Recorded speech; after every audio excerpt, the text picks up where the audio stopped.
full of different uses. Some uses are just the appropriation of students. Some others are more organized by the school. And here you can see this relationship between the programmatic space in the front, which is the studio for the students, and in front, an extra space, which is free of function, but totally given to the extra space for the school. And from everywhere, this fuse.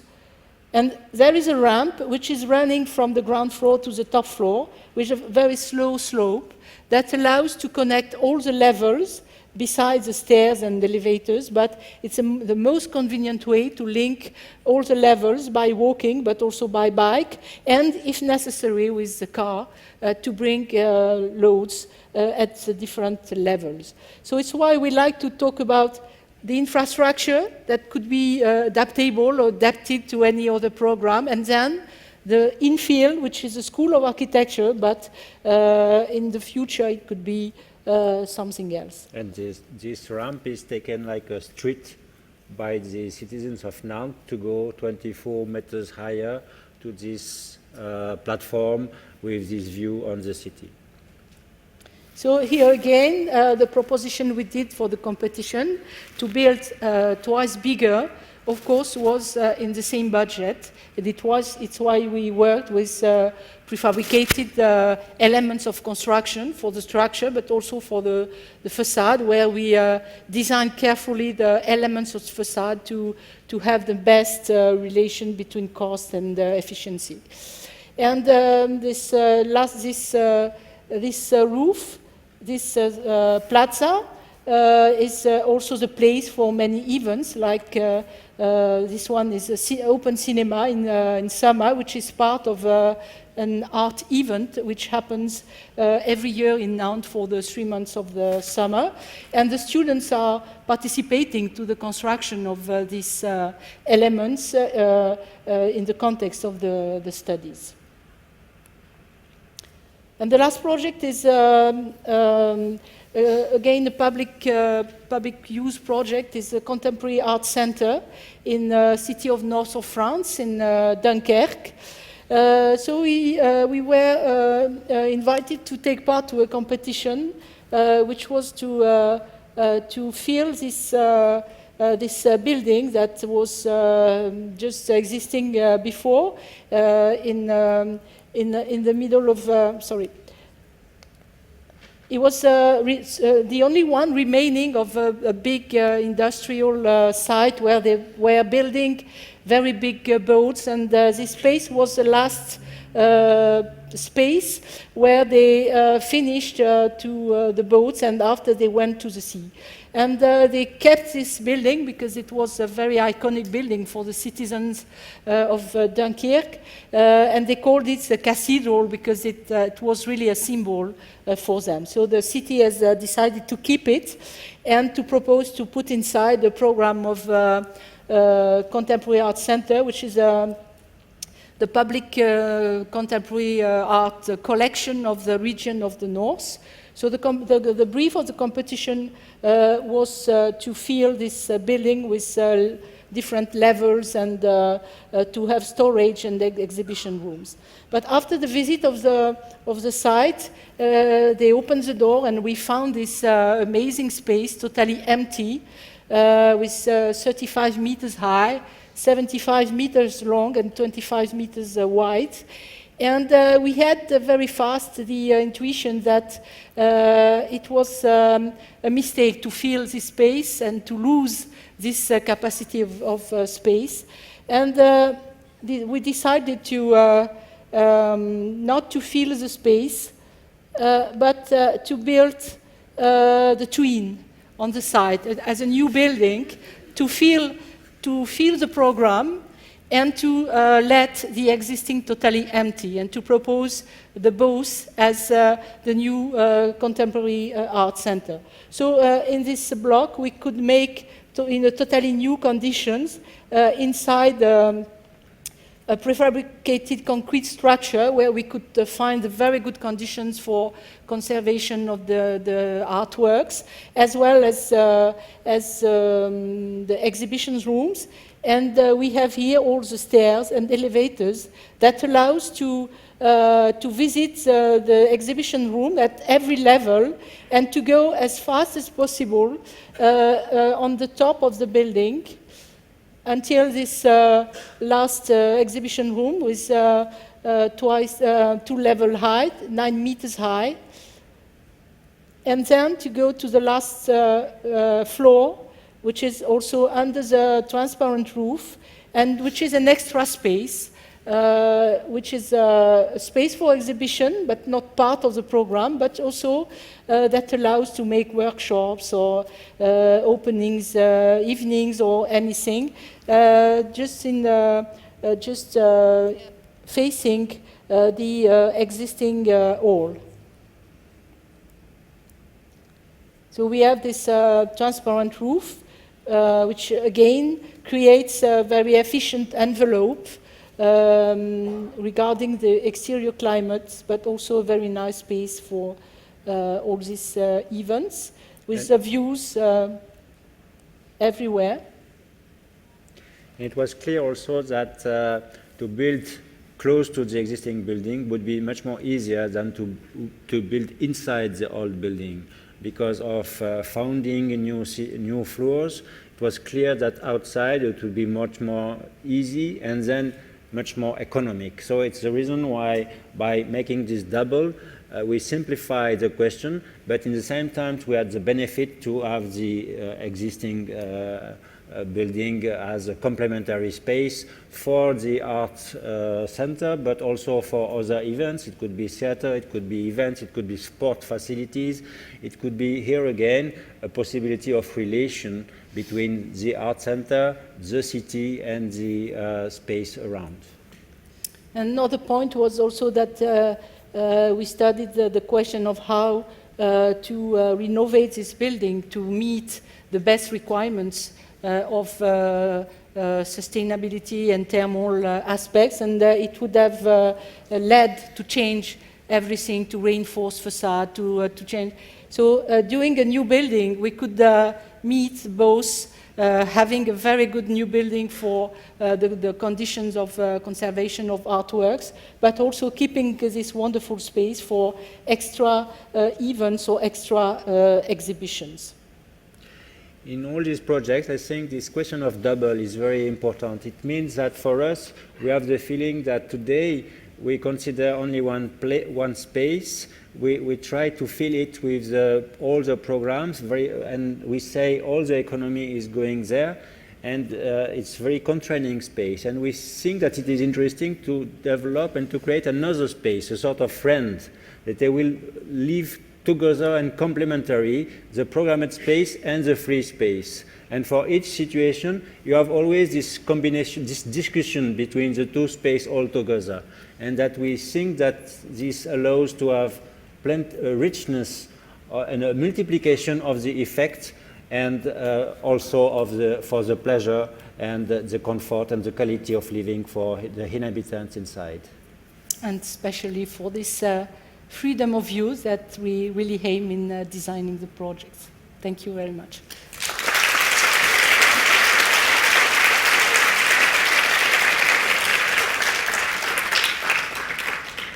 Thank you very much for very inspiring lecture.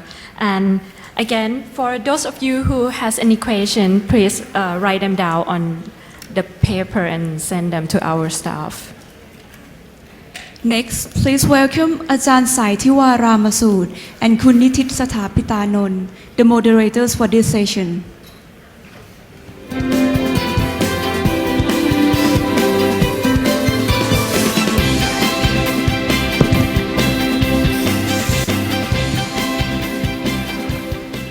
Okay, wow. Well, I have to say that was such an inspiring lectures. Very impressive. Thank you. And I guess your projects has made me look at how should I say, a lot of ugly buildings in a different way. Especially, we have some social housing in Bangkok as well, and the condition that they are in right now is just like what you have shown enclosed and that. But I guess, well, I have a lot of questions, and I'm sure audience have a lot of questions. So, yeah, if you guys have it, just send them up, okay? I would like to start off with your background. Some of you may not know that, well, I guess both of you have spent time in Africa for a number of years, and your experience over there has definitely influenced you or your design or your projects today. And I want to ask you, how does it, what influenced you basically? What does it affect, how does your experience affect your design today? I think after the School of Architecture, we were, Anne and me, in Bordeaux together. But after that, I spent 5 years in Africa, and Anne went very often to visit me. And in a part of Africa, which is the desert, or the southern part of the desert, Sahara. And very often the landscape is just one line, separating the sand and the sky. So a very horizontal line, and few people, very small population, and probably there it was a new school during 5 years, because I learned all the day for what people were able to invent when you have nothing. When there is nothing and when the sun is so strong, you find a branch here, you find another branch here, you put the two or another one together, and then you take a piece of tissue, you place it on the branches, and you go under it, and you are in the shadow, and you are safe. And this is up perhaps 30 seconds, less than 1 minute to do that. So it was a sort of very poetic, very elegant, like a dance movement. And I find this so fascinating that in this, I just give an example, but each day I had hundreds of examples like that in different situations of this poetic approach of making space with the minimum. And I think there is a very interesting link with poetry, because very often poetry, it is a minimum of words to make a beautiful sentence or a beautiful text. And here in Africa, I learned how people, they were able to do this poetry for their security, each day, very elegantly. But how do you find poetry in this urban context? I think we need to observe, to take time.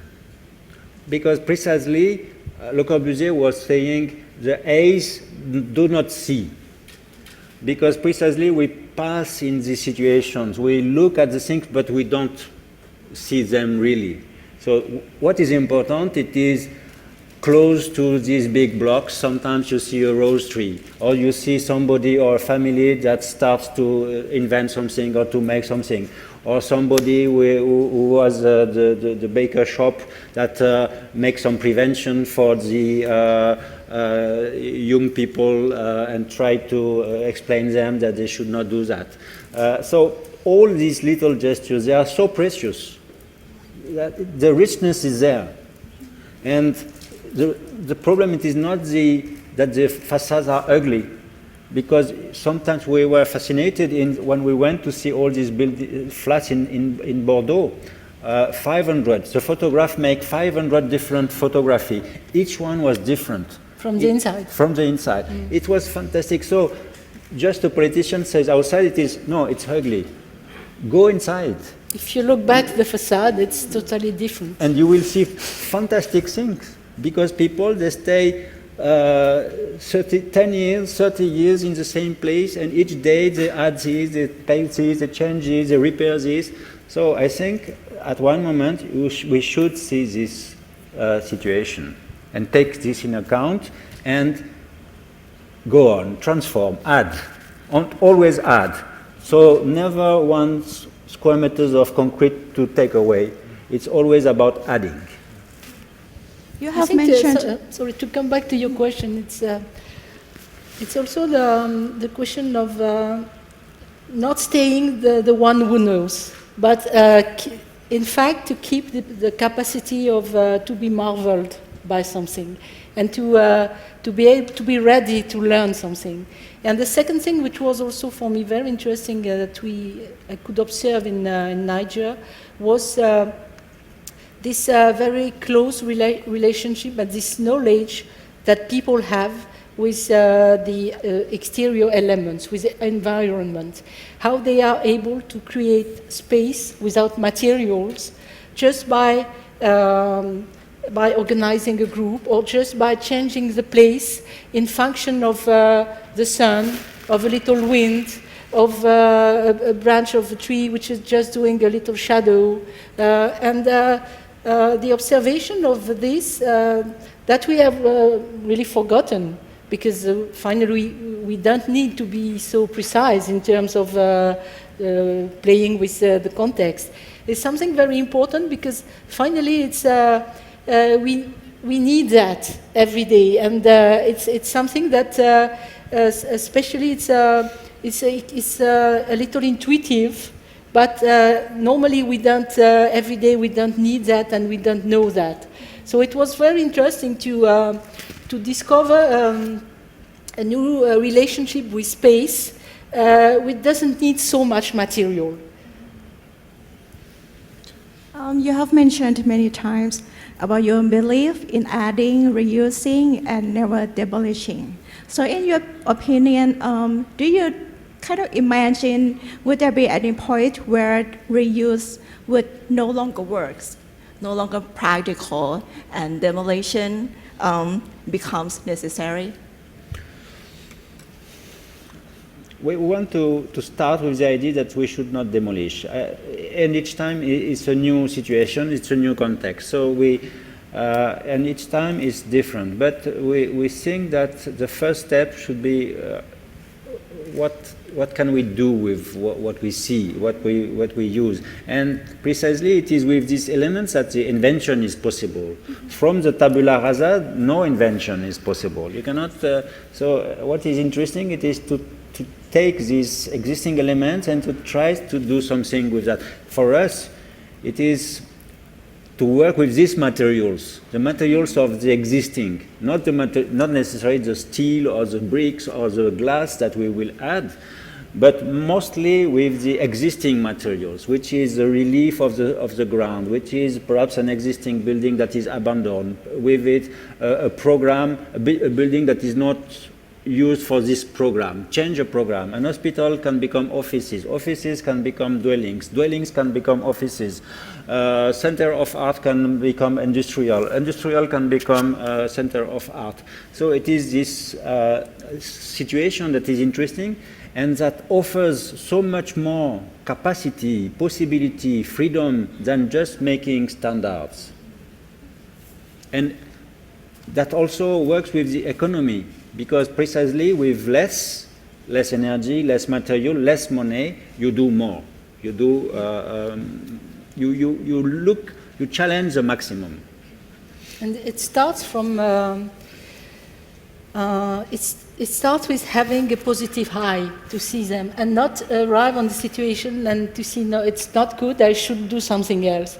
So if you have this curiosity and this positive eye in looking things, you will look in details. You will look behind the wall, behind the second wall, and also it requires to be attentive, but also to make a very detailed and precise evaluation of the qualities and, of course, of the defaults.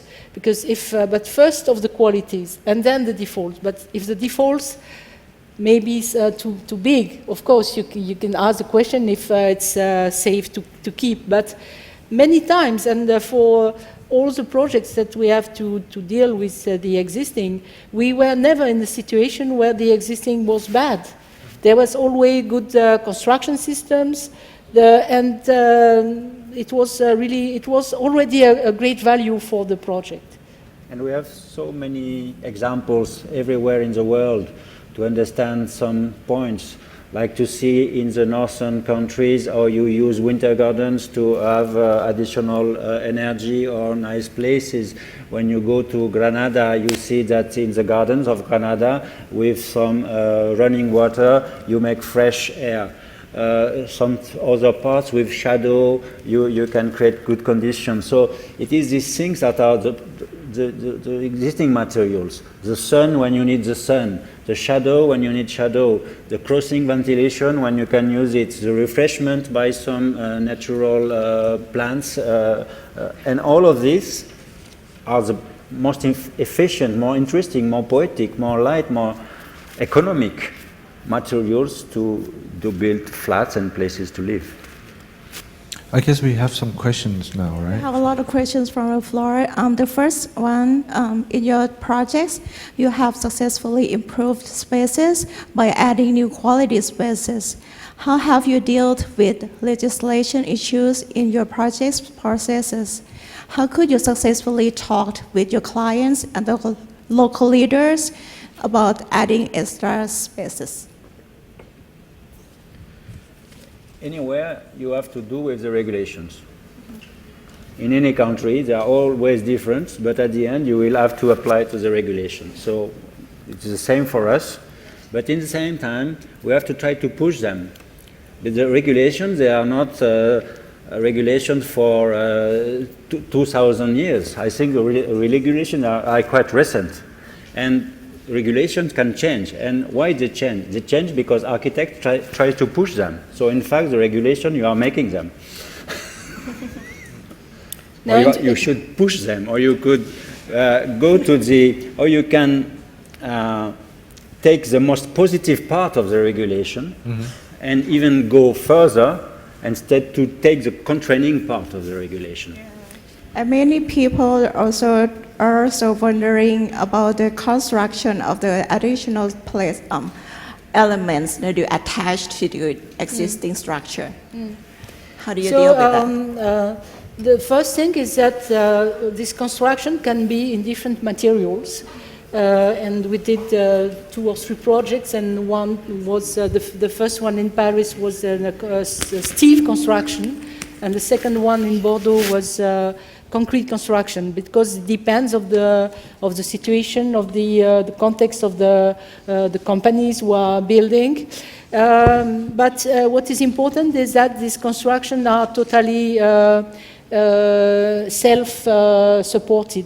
It's independent. They are not supported by the existing building, because many times we don't know exactly how it was built. We don't know if the foundations can support additional weight or charges. So it's always independent. It's just attached to the construction. And in both cases of the projects that we presented, we did modules that were prepared out of the site and then brought on the site to be built very fast. Just because in the 2 cases, we propose in the project that the building should not be empty. So we proposed to keep the families inside, because there was no solution to find in Paris 100 dwellings, in Bordeaux 500 dwellings, close around to relocate people, and that was also and the people in fact they don't want to move, because they many times they like their place and they would like to stay. So it's very important that the methodology of works should be studied very early in the process, at the same time as the project, and to be very precise and given to the contractor at the time he's studying the project. So it must be built fast, with less disturbance as possible. For example, in Bordeaux, the commitment was that in 2 days we should not build in front, because the building of modules doesn't disturb so much the interior, because we are outside. But after the moment we start to cut the handrails, and after we bring the new sliding windows, it's 2 days. And then we moved to the other dwelling. So 2 days was, 2 or 3 days was acceptable for the people, more was not acceptable. So that requires a very precise method of working. But each night it was possible to sleep in your bedroom, and each morning and each evening to use your bathroom. So this was important for the, not to disturb the people. There are two kind of works. There are the works of the extension, and there are the works of the inside. The inside we are changing, renovating electricity, bathrooms, sometimes repainting, but it's two separate rhythm of works. Sure, and I think those are the amazing things that people were like wooing and wowing. But my questions go back to that first question before. Regulation is one thing, but especially for this project, the Bordeaux Grand Park, who funded the project? It's public social housing. So in Paris it was funded by the city of Paris. In Bordeaux, in fact, in Bordeaux it's very interesting because it's funding by the company of social housing itself. The company received subsidies from the city, but less than 10%. But because this building, they have incomes with the rents. So the rent increased when you increased the space? No, the rent didn't increase because the owner considered that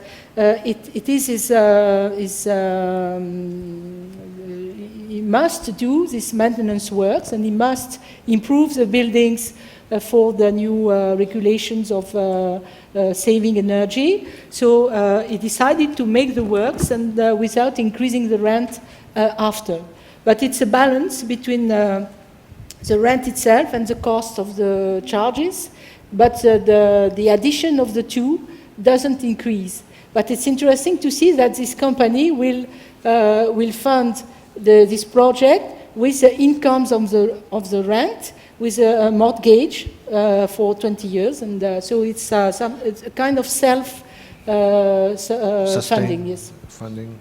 Well, it just sounds so difficult to happen here in Thailand. Yeah. No, but it's also difficult in France because, in fact, we show 2 projects. There is another one that we have done that are quite successful, but also we try to convince this kind of solutions in perhaps 10 other situations, and we failed because people prefer to demolish.